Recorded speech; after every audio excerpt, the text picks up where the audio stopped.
کربلا میں روضہ امام حسین علیہ السلام کے 10 دروازے ہیں۔ ان سب کے مختلف نام ہیں اور ان سب پر امام علیہ السلام کو الگ طرح سے سلام کیا گیا ہے۔ نمبر 1، مرکزی دروازے کا نام باب قبلہ ہے۔ اس پر السلام علیکہ یا ابا عبداللہ الحسین علیہ السلام لکھا ہوا ہے، یعنی اے عبداللہ کے باپ حسین علیہ السلام، آپ پر سلام۔ امام حسین علیہ السلام کے 6 ماہ کے بیٹے کو ان کے صغیر سن ہونے کی وجہ سے علی اصغر کہہ کر یاد کیا جاتا ہے۔ ان کا اصل نام عبداللہ علیہ السلام تھا۔ یہ دروازہ قبلہ رخ ہے۔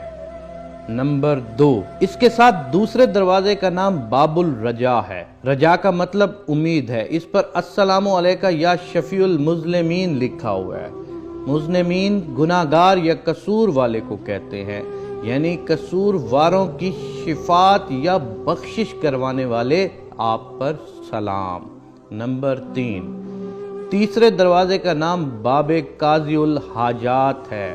قاضی الحاجات امام مہدی علیہ السلام کو کہتے ہیں۔ اس نام کا مطلب ہے لوگوں کی حاجات پوری کرنے والا۔ اس دروازے پر السلام علیکہ یا سید شباب اہل جنہ لکھا ہوا ہے، یعنی اے جنت کے جوانوں کے سردار، آپ پر سلام ہو۔ نمبر 4، چوتھے دروازے کا نام باب الشہداء ہے۔ یہ شہدائے کربلا سے منسوب ہے۔ اس پر السلام علیکہ یا ابا شہداء علیہ السلام لکھا ہے، یعنی اے شہیدوں کے باپ، آپ پر سلام ہو۔ نمبر 5، پانچویں دروازے کا نام باب الکرامہ ہے۔ کرامہ کا مطلب عزت و وقار ہے۔ اس پر السلام علیکہ یا بن زمزم الصفا لکھا ہے، یعنی اے زمزم اور کوہ صفا کے بیٹے، آپ پر سلام۔ امام زین العابدین نے دمشق میں یزید لعین کے دربار میں اپنا تعارف ان الفاظ سے کروایا تھا کہ میں زمزم و صفا کا بیٹا ہوں۔ نمبر 6، چھٹے دروازے کا نام باب السلام ہے۔ سلام کا مطلب ہے سلامتی یا زندگی۔ اس پر السلام علیکہ یا خامس اصحاب الکسا لکھا ہوا ہے۔ خامس کا مطلب 5واں، کسا کا مطلب چادر۔ مختصراً وہ حدیث یہ ہے کہ ایک دن رسول پاک نے ایک چادر میں اپنی بیٹی فاطمہ سلام اللہ علیہ، داماد علی علیہ السلام اور دونوں بیٹوں حسن اور حسین علیہ السلام کو ساتھ بٹھایا۔ کسی چھٹے ساتویں نے اجازت مانگی تو منع فرما دیا۔ ان 5 کو پنجتن اور اس حدیث کو حدیث کسا کہا جاتا ہے۔ اس دروازے پر درج جملے کا مطلب ہے اے چادر کے اصحاب میں 5ویں، آپ پر سلام ہو۔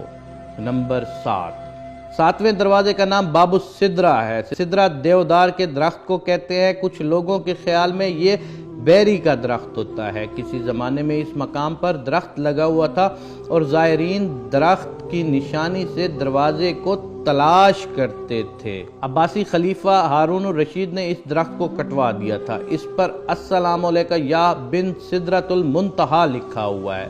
رسول پاک معراج کی شب 7ویں آسمان پر پہنچے تو ایک مقام کا یہ نام تھا، گویا یہ بلند ترین مقام ہے۔ 7ویں دروازے پر درج جملے کا مطلب ہے اے سدرۃ المنتہا تک جانے والے کے فرزند، آپ پر سلام ہو۔ نمبر 8، 8ویں دروازے کا نام باب السلطانیہ ہے۔ اس سے کسی ترک سلطان، غالباً سلطان مراد چہارم نے تعمیر کروایا تھا، اس لیے اس کا یہ نام ہے۔ اس پر السلام علیکہ یا امین اللہ وابن امینہ علیہ السلام لکھا ہوا ہے۔ بی بی فاطمہ کا ایک نام امینہ ہے۔ اس جملے کا مطلب اے اللہ کے امانت دار اور امینہ کے بیٹے، آپ پر سلام ہو۔ نمبر 9، 9ویں دروازے پر باب الراس الشریف لکھا ہے۔ راس عربی میں سر کو کہتے ہیں۔ امام حسین علیہ السلام کی قبر کا سرحانہ اس جانب ہے۔ اس پر السلام علیکہ یا قتیل الابرات علیہ السلام لکھا ہوا ہے۔ قتیل الابرات کا مطلب ہے جسے رلا رلا کے قتل کیا جائے، یعنی اے رلا رلا کر قتل کیے گئے مقتول، آپ پر سلام ہو۔ نمبر 10، 10ویں دروازے کا نام باب زینبیہ ہے۔ اس کے سامنے وہ مقام ہے جہاں بی بی زینب سلام اللہ علیہ نے شمر لعین کو امام حسین کا سر کاٹتے ہوئے دیکھا تھا۔ اس پر السلام علیکہ یا بن فاطمۃ الزہرا سلام اللہ علیہ لکھا ہے۔